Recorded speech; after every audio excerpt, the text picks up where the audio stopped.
Today we're going to be making pie crust, and this pie crust tastes delicious with any type of pie, whether it's sweet potato, apple, or a berry pie. Here we go. This is going to be quick and simple. All you need to do is get a half cup of vegetable oil. Now me, I like to use, I do 50% coconut oil and 50% melted butter.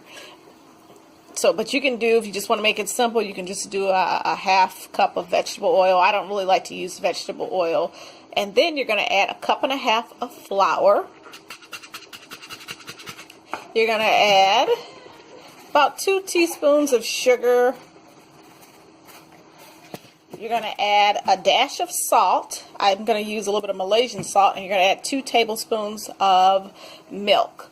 Hang tight, we'll be right back after we incorporate these ingredients.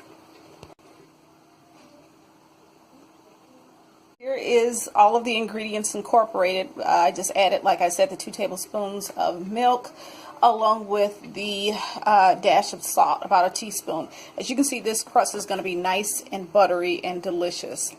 So we're going to roll this out, and I'm going to make a sweet potato pie. After I roll it out and I put my sweet potato pie in the oven, we'll be right back and I'll show you the final ingredients and we'll do a little taste test with this buttery crust. There's no need for resting. We're just going to roll this out and get us a nice flat pie crust. Pie is finished. As you can see, the pie crust is golden brown and delicious.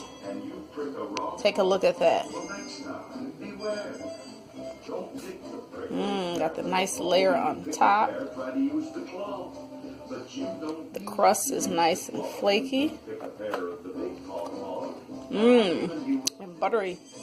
Alright guys, enjoy this pumpkin pie recipe or the crust recipe. And leave your comments below.